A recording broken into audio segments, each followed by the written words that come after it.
Fala galera, beleza? Espero que você, assim como eu, esteja curtindo demais essa aventura do livro de Êxodo.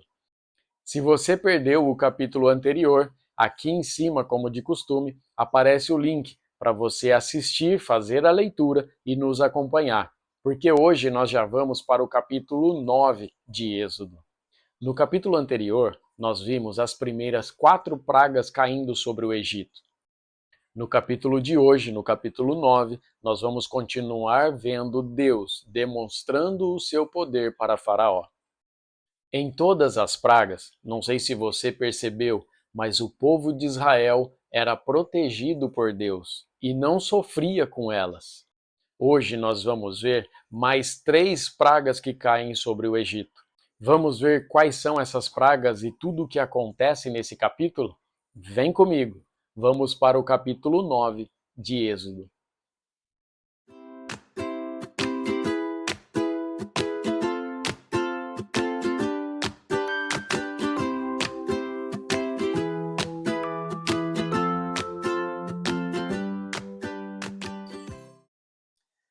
Êxodo, capítulo 9. O Senhor Deus disse a Moisés: Vá falar com o rei e diga que o Senhor, o Deus dos Hebreus, diz o seguinte: Deixe que o meu povo saia do país a fim de me adorar, pois se você não deixar e continuar impedindo que ele vá, eu o castigarei com uma doença horrível, que atacará todos os seus animais, isto é, os cavalos, os jumentos, os camelos, o gado, as ovelhas e as cabras. Farei diferença entre os animais dos israelitas e os dos egípcios, e não morrerá nenhum animal dos israelitas. Eu, o Senhor, marquei um prazo, farei isso amanhã. No dia seguinte, o Senhor fez como tinha dito, e todos os animais dos egípcios morreram. Porém, não morreu nenhum dos animais dos israelitas. O rei mandou ver o que havia acontecido e foi informado de que não havia morrido nenhum animal dos israelitas. Apesar disso, o rei continuou teimando e não deixou o povo ir. Então, o Senhor Deus disse a Moisés e a Arão: Peguem punhados de cinza de um forno e que Moisés jogue essa cinza para o ar diante do rei do Egito. Ela se espalhará como um pó fino sobre toda a terra do Egito, e em todos os lugares a cinza produzirá tumores que se abrirão em úlceras nas pessoas e nos animais. Assim Moisés e Arão pegaram cinza e ficaram de pé na frente do rei. Moisés jogou a cinza para cima e ela produziu tumores que viraram úlceras nas pessoas e nos animais. Os mágicos não puderam aparecer diante de Moisés, porque eles e todos os outros egípcios estavam cobertos de tumores. Porém, o Senhor Deus fez com que o rei continuasse teimando.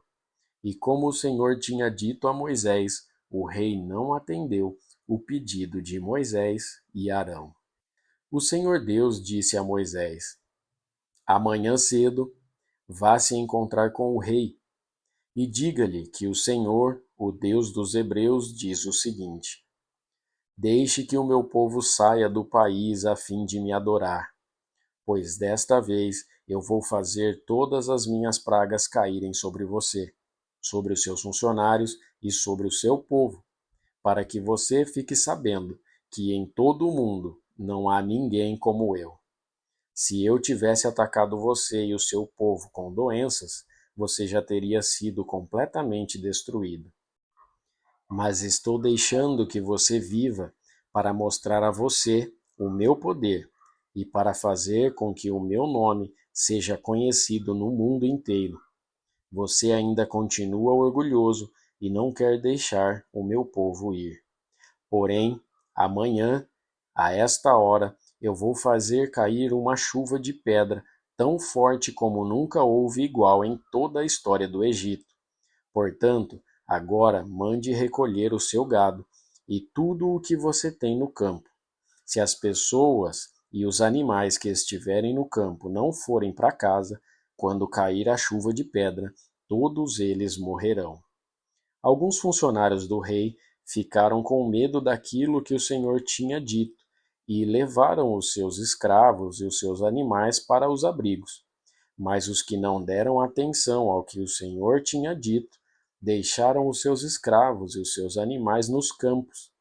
Então o Senhor Deus disse a Moisés: Levante a mão para o céu, e cairá chuva de pedra em toda a terra do Egito. Cairá sobre o povo, sobre os animais e sobre todas as plantas do campo.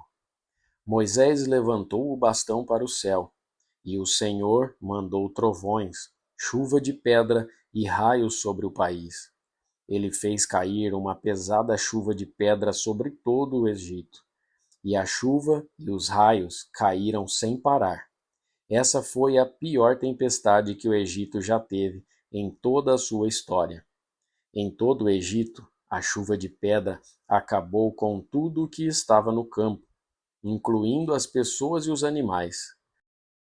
Destruiu todas as plantas e quebrou todas as árvores. Somente na região de Gósen, onde estavam os israelitas, a chuva de pedra não caiu. Então o rei mandou chamar Moisés e Arão e disse: Desta vez eu pequei. O Senhor Deus é justo. Eu e o meu povo somos culpados. Orem ao Senhor. Chega de trovões e de chuva de pedra. Eu os deixarei ir. Vocês não precisam esperar mais. Moisés respondeu: Quando sair da cidade, eu levantarei as mãos em oração a Deus, o Senhor. Os trovões vão parar, e não haverá mais chuva de pedra. Isso para que o Senhor, ó Rei, fique sabendo que a terra é de Deus. Mas eu sei que o Senhor e os seus funcionários ainda não temem a Deus, o Senhor. O linho e a cevada foram destruídos, pois a cevada já estava com espigas e o linho estava em flor. Porém, o trigo e o centeio não foram destruídos, pois ainda não haviam brotado. Depois de ter estado com o rei, Moisés saiu da cidade e levantou as mãos em oração a Deus, o Senhor. Aí os trovões, a chuva e a chuva de pedra pararam. Porém, quando o rei viu que tinha parado de chover e que não trovejava mais, nem caía a chuva de pedra, ele tornou a pecar. Ele e os seus funcionários continuaram teimando. E como o Senhor tinha dito por meio de Moisés, o rei não deixou que os israelitas fossem embora.